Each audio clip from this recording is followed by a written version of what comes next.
नमस्कार दोस्तों, CDRK Saini competition classes में आप सभी का हार्दिक स्वागत है, अभिनंदन है। हम अध्ययन कर रहे हैं अधिगम के सिद्धांतों के बारे में और इन अधिगम के सिद्धांतों के अंतर्गत आज की क्लास में हम शास्त्रीय अनुबंधन सिद्धांत क्लासिकल कंडीशनिंग थ्योरी, देखिए क्लासिकल कंडीशनिंग थ्योरी यानी कि अनुकूलित अनुक्रिया सिद्धांत के बारे में विस्तार पूर्वक अध्ययन करेंगे। इस सिद्धांत के अंतर्गत हम इस क्लास में जो शास्त्रीय अनुबंधन सिद्धांत है जो पावलोव द्वारा हमें प्रदान किया गया है, इस सिद्धांत का सामान्य परिचय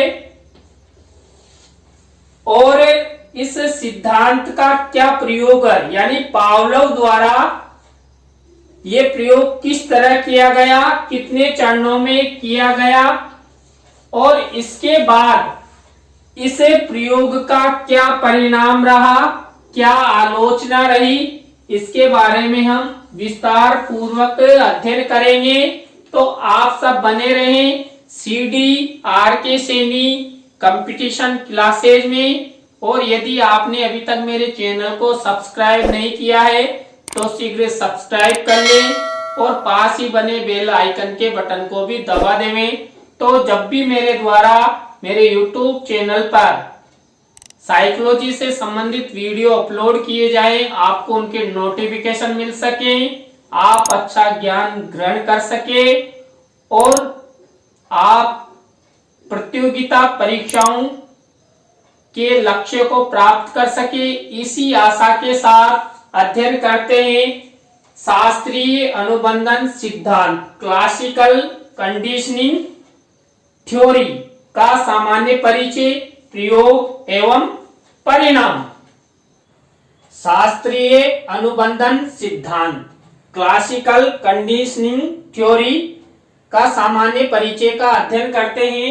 जो इसके प्रवर्तक है, जो ये सिद्धांत है, इसके प्रवर्तक है इवान पेट्रोविच पावलोव। देखिए जो पावलोव थे ये एक रूसी मनोवैज्ञानिक थे और ये शरीर वैज्ञानिक भी थे। तो देखिए ये चिकित्सा क्षेत्र में कार्य भी करते थे और मनोवैज्ञानिक भी थे, यानी कि जो पावलोव थे वो वैज्ञानिक भी थे और मनोवैज्ञानिक भी थे। देखिए आपकी परीक्षा में यही प्रश्न अधिकांश पूछा जाता है कि पावलोव का पूरा नाम, ये कहां से बिलोंग करते थे और ये वैज्ञानिक ही थे या मनोवैज्ञानिक भी थे। इसके बाद देखिए जो पावलोव थे इनको हम अनुबंधन के जनक के नाम से जानते हैं या अनुबंधन के पिताजी के नाम से जानते हैं। 1904 में जब इन्होंने इस सिद्धांत यानी कि शास्त्रीय अनुबंधन सिद्धांत का प्रतिपादन किया तो 1904 में ही इन्हें नोबेल पुरस्कार मिला। और जो पावलोव महोदय थे इनके द्वारा जो कुत्ते की पैरोटिड ग्रंथि है उसका ऑपरेशन किया गया था। तो ये भी आपकी परीक्षा का महत्वपूर्ण प्रश्न बनता है कि कुत्ते की कौन सी ग्रंथि का ऑपरेशन किया गया पावलोव द्वारा, तो पैरोटिड। इसके बाद देखिए जो पावलोव महोदय थे उन्होंने अधिगम की यानी सीखने की एक परिभाषा दी और ये परिभाषाएं कम से कम आपकी RPSC, CTET और रिट में कई बार पूछी गई है। तो इन्होंने कहा सीखना एक अनुकूलित अनुक्रिया है। देखिए अनुकूलित अनुक्रिया है, ये किसने कहा? पावलोव ने। यहाँ सीखना शब्द आ जाए या अधिगम आ जाए तो आप कंफ्यूजन नहीं हो। सीखना एक अनुकूलित अनुक्रिया है, ये पावलोव द्वारा कहा गया। इसके बाद देखिए जो ये सिद्धांत है शास्त्रीय अनुबंधन का सिद्धांत, इस अधिगम को हम कई तरह के नामों से जानते हैं। और अलग अलग बुक्स में अलग अलग नाम है, तो कंफ्यूजन नहीं हो। आपके लिए, आपकी सुविधा के लिए इस क्लास के माध्यम से जो ये सिद्धांत है, शास्त्रीय अनुबंधन सिद्धांत, तो इनको किस किस नाम से हम जान सकते हैं, तो आप कंफ्यूजन नहीं हो। इसके लिए मैंने आपके लिए सार रूप में यहाँ इसके जो अन्य नाम है वो लिए हैं। तो पहला देखिए, प्राचीन अनुबंधन सिद्धांत। प्राचीन का मतलब ट्रेडिशनल, यानी कि जो प्राचीनतम, यानी कि एक प्राकृतिक अनुबंधन सिद्धांत के नाम से जानते हैं। इसके बाद पुरातन अनुबंधन, देखिए यानी कि जो स्वाभाविक प्रक्रिया होती है, जो प्राकृतिक प्रक्रिया होती है, उसके अनुसार भी इसे पुरातन अनुबंधन सिद्धांत के नाम से जानते हैं। अनुकूलित अनुक्रिया सिद्धांत, देखिए अनुकूलित अनुक्रिया सिद्धांत के नाम से भी इस शास्त्रीय अनुबंधन सिद्धांत को जानते हैं। क्योंकि देखिए यहाँ पर जो अधिगम या सीखने के लिए जो हम क्रिया करते हैं, अनुक्रिया करते हैं, वो अनुकूलन होती है। और धीरे धीरे जब उस अनुक्रिया को बार बार दोहराया जाता है, तो जो क्रिया है वो इस सिद्धांत के अनुसार अनुकूलित हो जाती है। इसके बाद अनुबंधित अनुक्रिया, देखिए हम किसी भी व्यक्ति को या जीव को अनुबंधित जो कोई अनुक्रिया देते हैं, वो अनुक्रिया धीरे धीरे अनुकूलन में परिवर्तित हो जाती है। इसके बाद देखिए संबंध प्रतिक्रिया का सिद्धांत भी इस सिद्धांत को कहा जाता है। क्योंकि देखिए इसमें जो स्वाभाविक और अस्वाभाविक जो उद्दीपन होते हैं, उनमें संबंध स्थापित हो जाता है, तो इसलिए इसे संबंध प्रतिक्रिया सिद्धांत भी कहते हैं। संबंध सहज क्रिया सिद्धांत, देखिए जब दो क्रियाओं यानी एक स्वाभाविक और एक अस्वाभाविक जो क्रिया होती है, उस क्रिया को जब अनुकूलन के लिए प्रयोग में लाया जाता है, तो आपस में सहज भी सरल रूप से संबंध हो जाता है। इसलिए इस सिद्धांत को संबंध सहज क्रिया सिद्धांत के नाम से भी जाना जाता है। इसके बाद इसे CR थ्योरी के नाम से भी जाना जाता है। क्लासिकल रेस्पॉन्स या कंडीशनल रेस्पॉन्स यानी CR थ्योरी के नाम से भी जाना जाता है। इसके बाद परंपरागत अनुकूलन सिद्धांत, देखिए ट्रेडिशनल कंडीशनिंग थ्योरी के नाम से भी इसे जानते हैं। क्योंकि जो हमारे को प्रकृति द्वारा जो क्रिया प्रदान की जाती है और उस क्रिया के साथ जो कृत्रिम प्रक्रिया या क्रिया का हम संबंध स्थापित करें, तो कृत्रिम प्रक्रिया भी एक दिन परंपरागत यानी कि जो ट्रेडिशनल जो प्राकृतिक प्रक्रिया है उसके साथ संबंध स्थापित कर लेती है, अनुकूलन कर लेती है, तो इसे परंपरागत अनुकूलन सिद्धांत के नाम से भी जाना जाता है।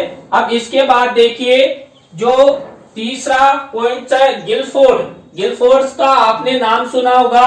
ये एक प्रसिद्ध मनोवैज्ञानिक थे और गिलफोर्ड ने भी अधिगम के कई सिद्धांत दिए हैं। तो जो गिलफोर्ड की जो पुस्तक है जनरल साइकोलॉजी, ये आप ध्यान रखना कि गिलफोर्ड की पुस्तक का क्या नाम था, जनरल साइकोलॉजी। इस जनरल साइकोलॉजी में इस सिद्धांत की व्याख्या की गई है। किस सिद्धांत की? शास्त्रीय अनुबंधन सिद्धांत की व्याख्या की गई है। तो देखिए इस पुस्तक में जनरल साइकोलॉजी में इस सिद्धांत की क्या व्याख्या की गई है, तो इसमें क्या कहा गया है, जब दो उद्दीपन एक स्वाभाविक और दूसरा अस्वाभाविक एक साथ दिए जाते हैं, तो ध्यान से समझना, जब दो उद्दीपन एक स्वाभाविक और एक अस्वाभाविक जब एक साथ दिए जाते हैं, तो एक समय बाद यानी कि कुछ समय बाद पश्चात केवल अस्वाभाविक उद्दीपन के साथ भी स्वाभाविक अनुक्रिया घटित हो जाती है। यानी कि जो स्वाभाविक उद्दीपन होता है और अस्वाभाविक उद्दीपन होता है, तो अस्वाभाविक उद्दीपन भी क्या होता है, स्वाभाविक उद्दीपन के साथ संबंध स्थापित कर लेता है। अतः केवल अस्वाभाविक उद्दीपन के साथ स्वाभाविक अनुक्रिया के होने को ही अनुकूलन यानी कि कंडीशनिंग कहते हैं। यहां पर समझिए, जो अस्वाभाविक प्रक्रिया या अनुक्रिया हमारे द्वारा की जाती है उद्दीपक के माध्यम से, तो स्वाभाविक अनुक्रिया यानी कि देखिए यहां पर दो क्रियाएं ध्यान से समझना, अस्वाभाविक अनुक्रिया और स्वाभाविक अनुक्रिया।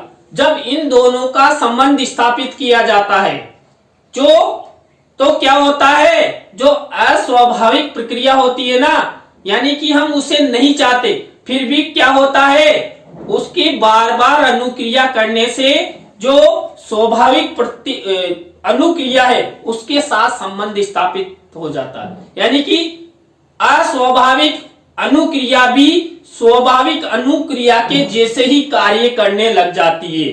देखिए जब हम इसका प्रयोग पढ़ेंगे तो आपको और अधिक अच्छा समझ में आ जाएगा।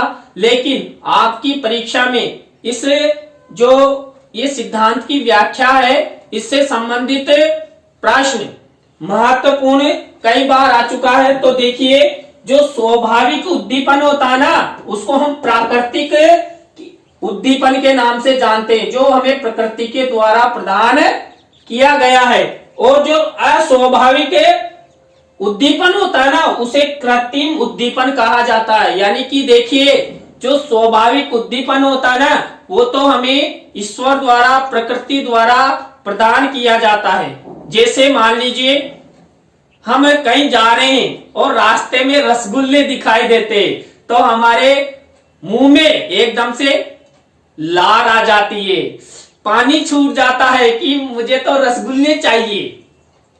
और अस्वाभाविक अनुक्रिया क्या होती है, हम कहीं जा रहे हैं और हमें रसगुल्ले दिखाई देते हैं और हमारे मन में रसगुल्ले खाने की इच्छा नहीं होती है कि मुझे रसगुल्ले नहीं खाना है। फिर भी जब बार बार वो रसगुल्ले दिखाई देते हैं तो देखिए हमारी रसगुल्ले खाने की इच्छा नहीं होना अस्वाभाविक अनुक्रिया हुई, लेकिन बार बार रसगुल्ले दिखाई देंगे तो हमारी इच्छा हो ही जाएगी। अभी आपने कई व्यक्तियों को देखा होगा या छोटे व्यक्तियों को देखा होगा कि बेटा पैसे ले ले, पैसे ले ले, नहीं मुझे नहीं लेना, फिर उसको बार बार बेटा पैसे ले ले, पैसे ले ले, तो वो क्या करेगा, लाओ, है ना। तो इस तरह अस्वाभाविक अनुक्रिया भी स्वाभाविक अनुक्रिया में परिवर्तित हो जाती है। इसके बाद हम देखिए जो शास्त्रीय अनुबंधन सिद्धांत है, इस शास्त्रीय अनुबंधन के सिद्धांत का प्रयोग जो हमारे वैज्ञानिक पावलोव द्वारा प्रदान किया गया था, उसका हम विस्तार पूर्वक अध्ययन करते हैं। देखिए जो पावलोव थे, पावलोव द्वारा एक कुत्ते पर 3 चरणों में, देखिए आपसे प्रश्न पूछा जा सकता है कि पावलोव ने कितने चरणों में प्रयोग किया। 3 चरणों में प्रयोग करते हुए इस सिद्धांत का प्रतिपादन किया। देखिए मैंने आपको बता ही दिया है कि पावलोव द्वारा जो कुत्ते की जो पैरोटिड ग्रंथि थी उसका ऑपरेशन कर लार को एकत्रित किया था। तो देखिए जो पावलोव थे, इन्होंने जो प्रथम चरण है 3 चरणों में से पहला चरण यानी कि प्रयोग पूर्व स्थिति, यानी कि इस सिद्धांत को लाने से प्रतिपादित करने से पहले एक स्थिति पावलोव द्वारा अपनाई गई। उस स्थिति में पावलोव द्वारा कुत्ते को क्या प्रदान किया गया कि देखिए प्रथम चरण में जब पावलोव ने कुत्ते के सामने भोजन, यानी कि ये कुत्ता है और कुत्ते के सामने यूसीएस अनकंडीशनिंग स्टूमिल्स, यानी कि भोजन जिसे हम स्वाभाविक अनुबंधित अनअनुकूलित उद्दीपन के नाम से जानते हैं, तो पावलोव ने क्या किया, कुत्ते के सामने क्या रखा, भोजन रखा, और उस भोजन को इस सिद्धांत के अनुसार स्वाभाविक उद्दीपक, अनानुबंधित उद्दीपक, अनानुकूलित उद्दीपक, देखिए ये शब्द इसलिए लिखे गए हैं क्योंकि इस प्रयोग को कई नाम से हम जानते हैं।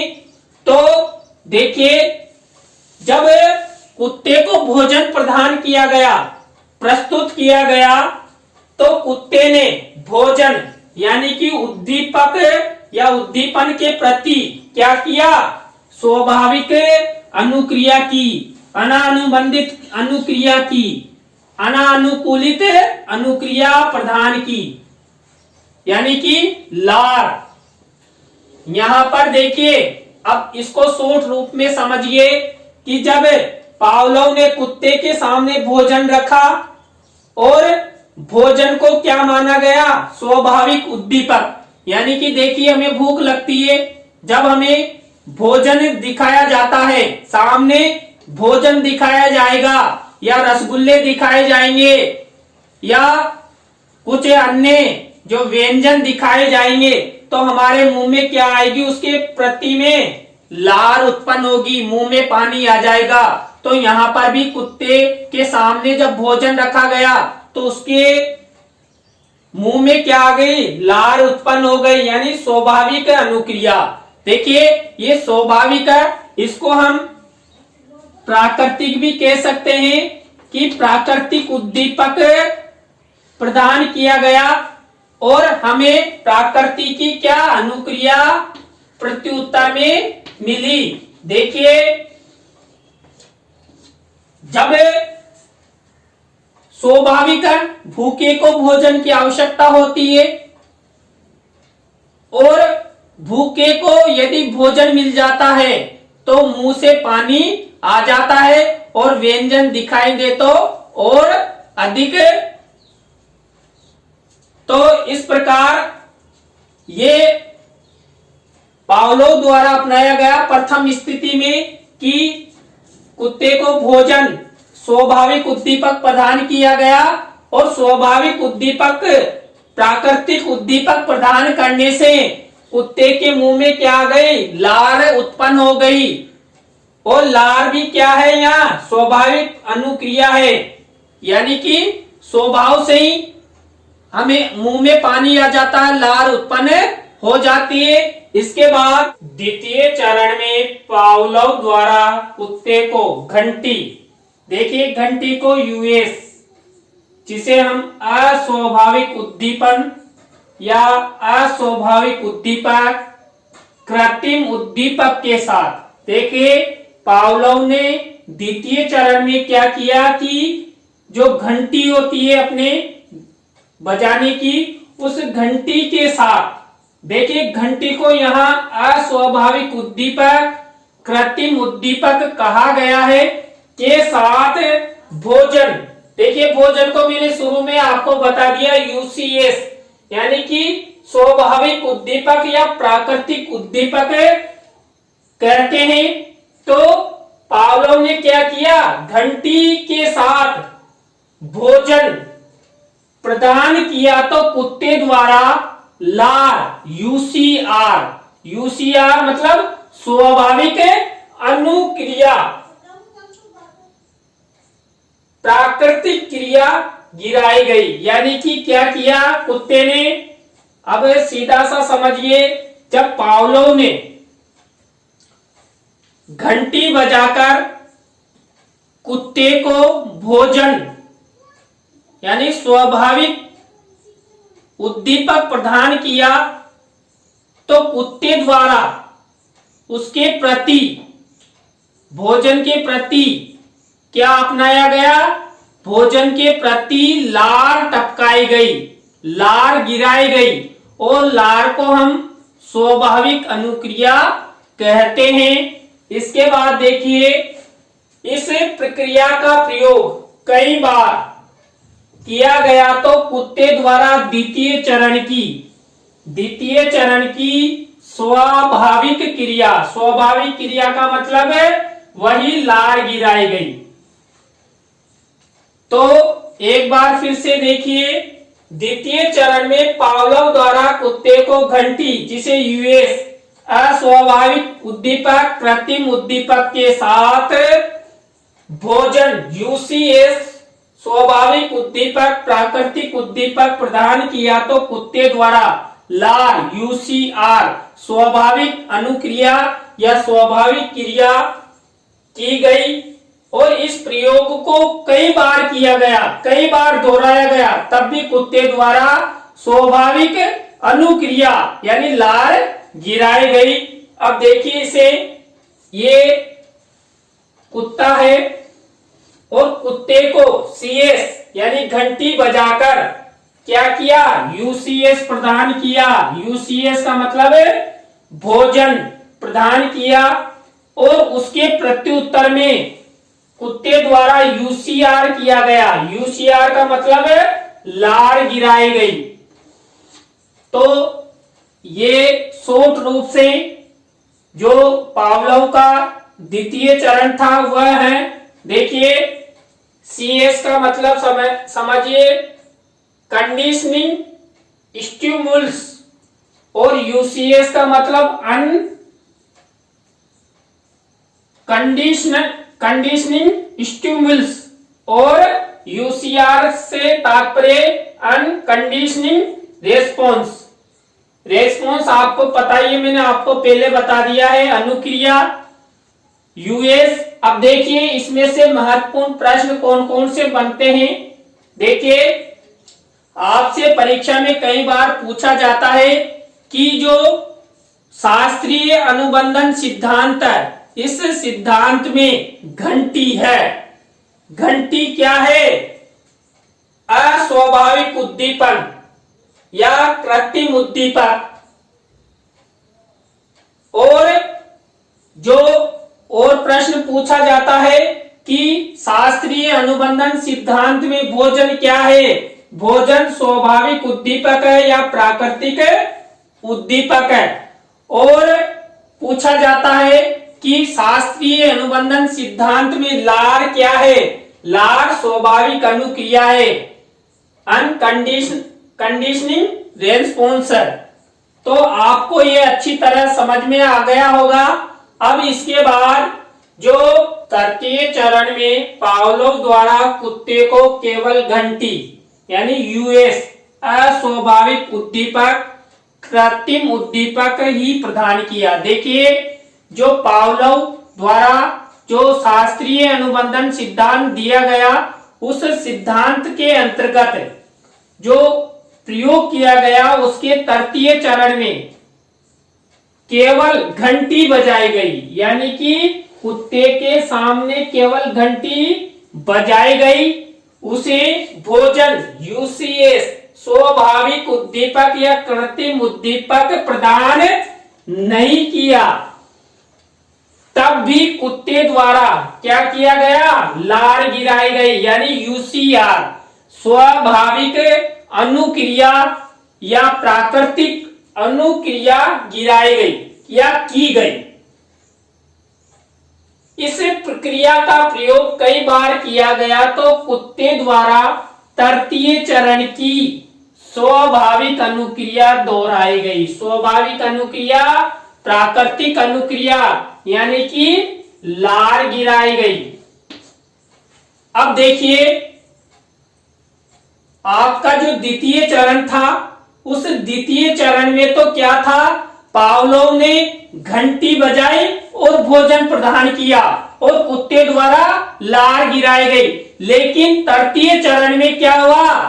केवल घंटी बजाई गई, भोजन प्रदान नहीं किया गया। लेकिन फिर भी कुत्ते द्वारा स्वाभाविक अनुक्रिया यानी लार गिराई गई और इस प्रक्रिया को भी बार बार कई बार दोहराया गया, लेकिन कुत्ते द्वारा वही स्वाभाविक अनुक्रिया, प्राकृतिक अनुक्रिया लार गिराई गई।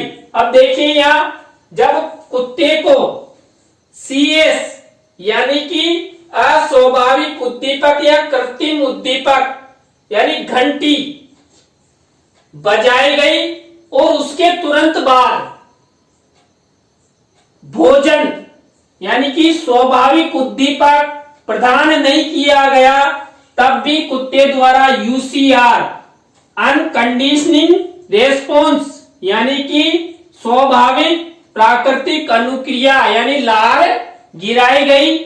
तो देखिए हमने तीनों चरणों का जो शास्त्रीय अनुबंधन सिद्धांत था उसके तीनों चरणों का अध्ययन कर लिया है।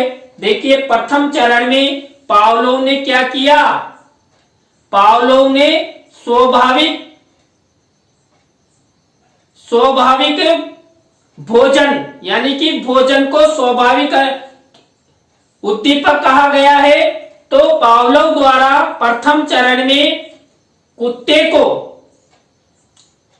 स्वाभाविक उद्दीपक यानी भोजन प्रदान किया और कुत्ते द्वारा क्या किया गया, स्वाभाविक या प्राकृतिक अनुक्रिया रेस्पॉन्स लार गिराई गई। और द्वितीय चरण में पावलोव ने घंटी बजाई और घंटी के साथ भोजन प्रदान किया और कुत्ते द्वारा वही स्वाभाविक अनुक्रिया लार गिराई गई।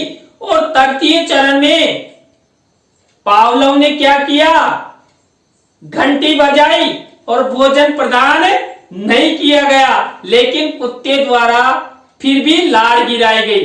देखिए ये प्रयोग कई बार किया गया, तब जाकर ये सिद्धांत बना कि जो सीखना अधिगम होता है वो अनुकूलित प्रक्रिया होता है कि जब एक साथ दो उद्दीपक, एक स्वाभाविक और एक अस्वाभाविक उद्दीपक एक साथ प्रदान किए जाते हैं तो धीरे धीरे वो अस्वाभाविक उद्दीपक भी स्वाभाविक उद्दीपक में परिवर्तित हो जाता है। और यहां पर भी यही हुआ, एक अस्वाभाविक उद्दीपक घंटी और स्वाभाविक उद्दीपक भोजन प्रदान किया गया तो लार गिराई गई। लेकिन एक समय ऐसा आया जब केवल अस्वाभाविक यानी कृत्रिम उद्दीपक घंटी ही बजाई गई, लेकिन स्वाभाविक उद्दीपक भोजन प्रदान नहीं किया गया, तब भी कुत्ते द्वारा वही स्वाभाविक अनुक्रिया की गई। तो आपको ये प्रयोग अच्छी तरह समझ में आ गया होगा। अब शास्त्रीय अनुबंधन सिद्धांत का परिणाम देखते हैं। जब हमने शास्त्रीय अनुबंधन सिद्धांत के प्रयोग का अध्ययन किया था, तब प्रथम चरण में पावलोव द्वारा कुत्ते को जब UCS यानी कि भोजन, जिसे हम स्वाभाविक प्राकृतिक उद्दीपक के नाम से जाना जाता है, को प्रदान किया, तब कुत्ते द्वारा UCR यानी कि लार स्वाभाविक प्राकृतिक अनुक्रिया की गई। और द्वितीय चरण में जब पावलोव द्वारा कुत्ते को US यानी घंटी, अस्वाभाविक कृत्रिम उद्दीपक के नाम से जानते हैं घंटी को, जब और उसके साथ यानी घंटी के साथ UCS यानी भोजन स्वाभाविक प्राकृतिक उद्दीपक प्रदान किया गया, तो कुत्ते द्वारा वही क्रिया कौन सी, UCR यानी कि स्वाभाविक प्राकृतिक अनुक्रिया यानी लार गिराई गई। और तृतीय चरण में पावलोव ने जब कुत्ते को केवल US यानी कि केवल घंटी बजाई और भोजन प्रदान नहीं किया है, तो क्या हुआ, कुत्ते ने UCR यानी कि स्वाभाविक प्राकृतिक अनुक्रिया अपनाए, लार गिराई गई। देखिए इस जो प्रयोग है इसमें इस प्रयोग के द्वारा पावलोव ने यह प्रतिपादित किया कि लंबे समय तक स्वाभाविक एवं अस्वाभाविक उद्दीपक, देखिए स्वाभाविक और अस्वाभाविक उद्दीपक एक साथ प्रस्तुत किए जाए तो व्यक्ति या जीव अस्वाभाविक उद्दीपक के प्रति भी स्वाभाविक जैसी अनुक्रिया करने लग जाता है। इसे ही अनुकूलित अनुक्रिया कहते हैं। देखिए, जब अस्वाभाविक उद्दीपक के साथ स्वाभाविक उद्दीपक एक साथ प्रदान किया जाए तो जो परिणाम आता है वो स्वाभाविक अनुक्रिया का परिणाम आता है। लेकिन यहां पर पावलोव ने लंबे समय तक इस प्रयोग को दोहराया, तब जाकर अस्वाभाविक उद्दीपक और स्वाभाविक उद्दीपक में अंतर संबंध हुआ। तब जाकर जो कुत्ते द्वारा स्वाभाविक या प्राकृतिक अनुक्रिया यानी लार गिराई गई, और इस प्रयोग की सबसे बड़ी कमी यह है कि यदि लंबे समय तक स्वाभाविक क्रिया के साथ अस्वाभाविक उद्दीपन नहीं किया जाए, यानी कि स्वाभाविक उद्दीपक और अस्वाभाविक उद्दीपक को लंबे समय तक किसी को प्रदान नहीं किया जाएगा, तो क्या है जो ये परिणाम आया ना इस प्रयोग का कि स्वाभाविक प्राकृतिक अनुक्रिया यानी लार का बार बार आना, ये बंद हो जाएगा। इस प्रयोग के लिए, इस प्रयोग की सार्थकता के लिए स्वाभाविक और अस्वाभाविक उद्दीपक को लंबे समय तक एक साथ प्रदान करना पड़ता है। तो देखिए, इस क्लास में हमने शास्त्रीय अनुबंधन सिद्धांत का सामान्य परिचय, उसके प्रयोग का अध्ययन और प्रयोग का क्या परिणाम रहा, इसके बारे में विस्तार पूर्वक अध्ययन किया है। तो आप सब इसी तरह CDR सैनी कंपटीशन क्लासेज में बने रहें, और मैं आपके लिए नए नए टॉपिक पर आधारित साइकोलॉजी से संबंधित वीडियो का ज्ञान आपको प्रदान करता रहूं। तो आप सभी को बहुत बहुत धन्यवाद। नए टॉपिक के साथ हम आपसे फिर मिलेंगे।